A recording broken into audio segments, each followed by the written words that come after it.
Hi everyone. How's it going? Yeah. Would I be able to bring up something? It's the concept of being trans enough.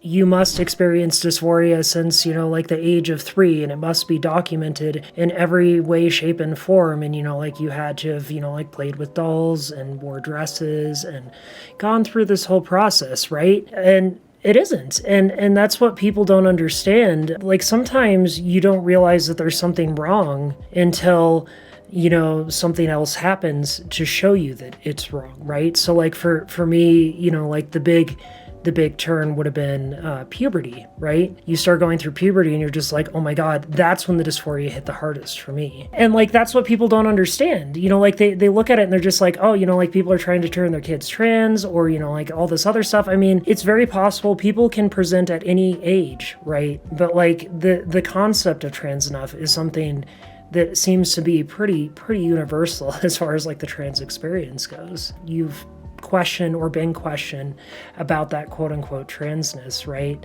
The transness isn't you, the transness is the process. You are you. So I started at 27.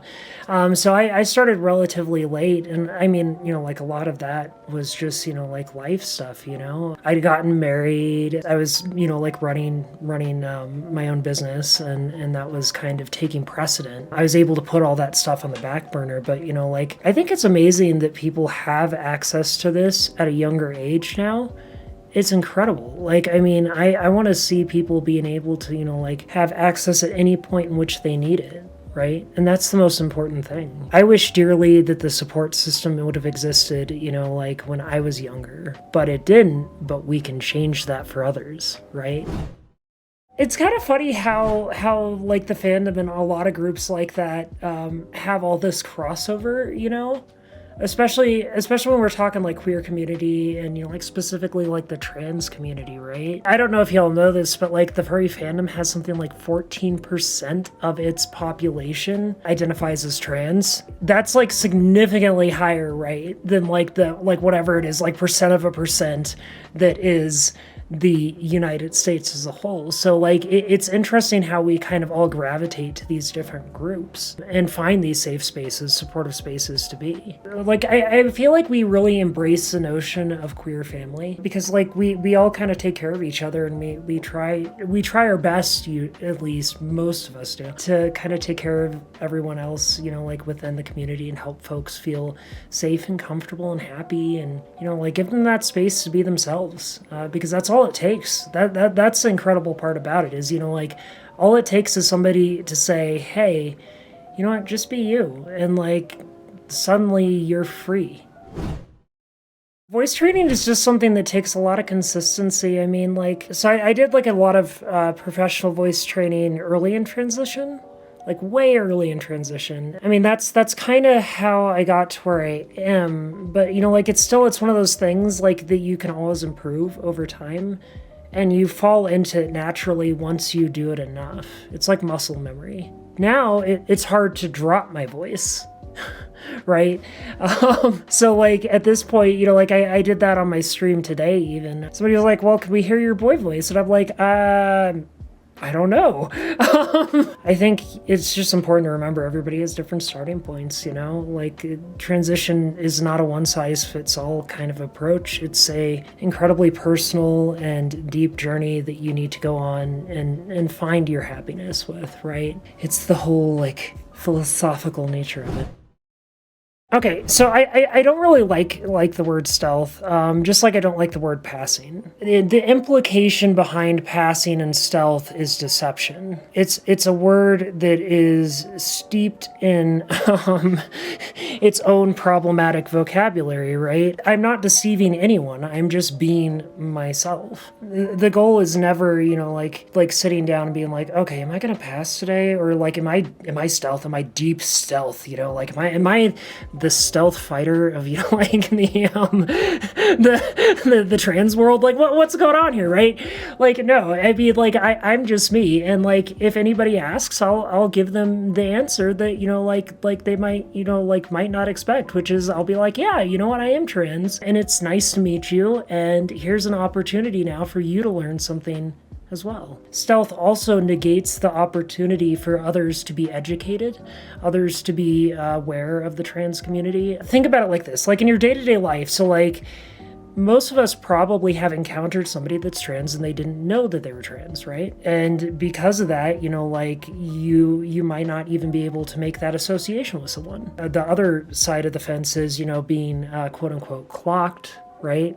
So that's when somebody knows that you're trans or spots that you're trans. And in that instance too, I mean, like that's implying, again, a weighted value terminology to your overall sense of being. And I just don't think that that's a healthy mentality per se. But like to that end, I also understand people's desire to exist that way. If that's how you want to live, it's fine. But like I will live my truth and other people will live theirs. I mean, let's be honest, like dysphoria is like an extreme version of shame. It's hatred of yourself. And like what it really cuts down to is, like you're dealing with these incredibly, like difficult emotional situations that you have to unpack and unbury and let go of over time. I mean, for some folks, like that goal of being able to put that part of their life behind them and move forward is what they need to do. Dealing with these things takes an immense amount of time and energy. And for folks going through this process, it can be an incredibly difficult and trying point in their life. I mean, most people don't get to the point of transition without almost crossing over that edge into oblivion, right? We stand there and we're like, this is life or death at that point. Like this is the last hope, right? And so like understanding that, like as we kind of proceed forward, like being trans, being able to exist stealth perfectly in, like a wild world and be seen, like only as this thing, or is it being like your most authentic version of you? Like for me, when I look at it, it's very much an opportunity to like expand on our being and our understanding as people, right? Like we can share something that is quite possibly the most human experience of all. It's asking the question that nobody asks, like, why are we here? Who are we? What are we? By asking the question, like, what gender am I? Are you really fulfilling another element of your own existence as a human being, right? It's singularly perfectly human. I mean, like it's the quote unquote, like trans allegory hidden within the Matrix, right? That idea of waking up to the world. That is it in a nutshell. Like you have an opportunity to ask yourself these questions and possibly learn something new. I mean, what's the worst that's going to happen? What if you say, hey, you know what?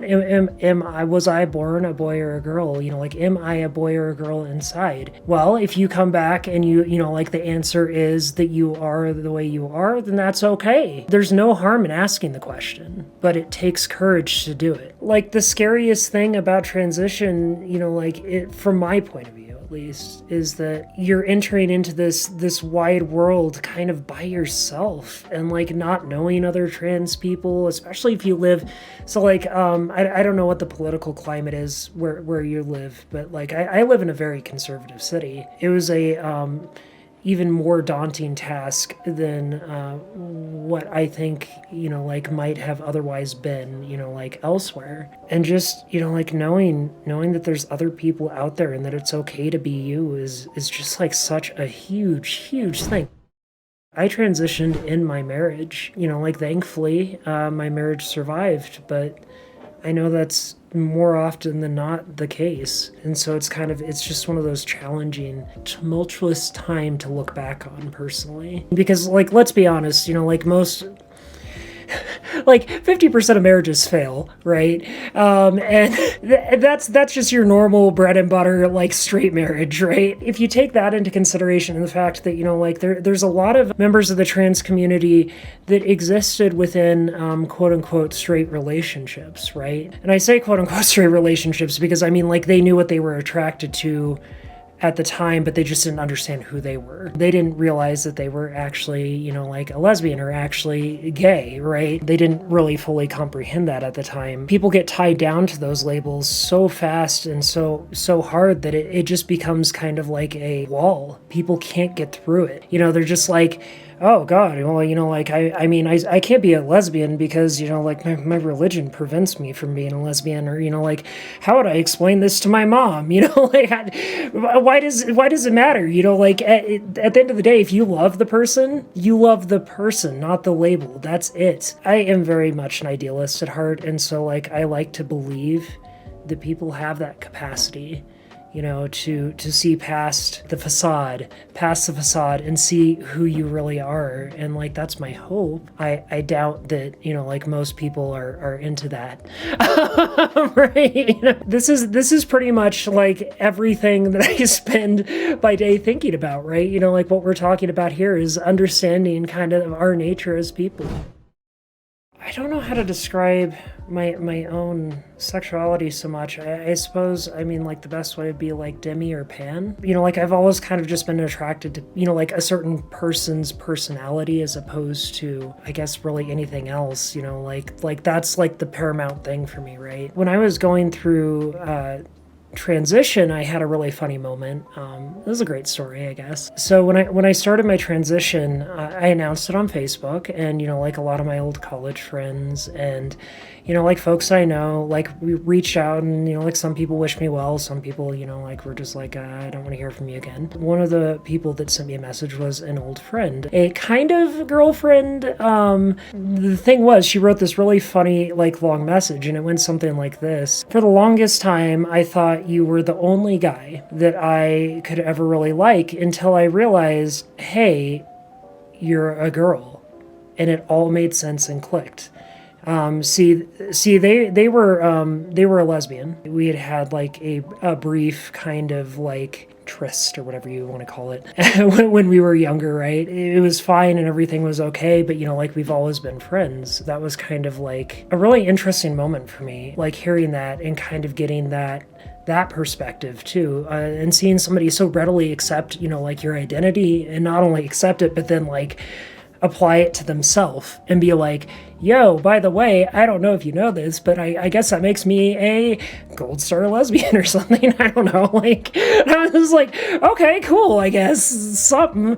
Like we ended up all having like dinner together after that, like my husband and like her girlfriend and all of us ended up getting together, and like we had this wonderful little dinner and like hung out, and it was super fun. I do think it's interesting how like I've seen a lot of folks, like their expression of sexuality change through transition. And I think that that's kind of like the key word there, is the means to which it's expressed, right? I felt like I was 100% gay. Maybe you kind of were in a weird way. Maybe the same-sex attraction, like is kind of like semi-tied to, like an element of self, right? I don't know. Like it's always kind of like reading into it and like looking kind of between the lines when you're kind of like trying to understand the nuances, I guess, of human sexuality. But like I do kind of feel like that there's something, like something to be said there, like that there's like this dynamic that exists. I just say that I'm a complicated individual. Let's just leave it at that. I'm just a very complicated person that has just like a very unique identity. Just because something is conventionally gendered doesn't mean it should be, right? I fight that all the time. So take for example, like I liked working on cars, and I liked like working out in the gym, and I liked shooting guns and stuff. So like when you enter into transition, you're like, hey, yeah, so those are traditionally masculine activities, right? Like this doesn't make any sense. Then you realize, hey, it doesn't matter, because like guess what? You can't really gender an activity. Like you could try if you want to, but it's never gonna really like fully sink in. Just because like people have put those barriers there before doesn't mean they should ever be there. Where transition really begins for people is often that like stepping up to oblivion moment, right? Like standing there and being like, well, it's either this or something else, but Like I would much rather it be happiness. Those are what often drive people into finding happiness and seeking it out. And like I think a lot of folks end up with those moments, like the quote unquote midlife crisis that everybody always talks about, like normies and stuff. This point in which like you realize like, hey, I've been like I've lived, and like, have I really lived?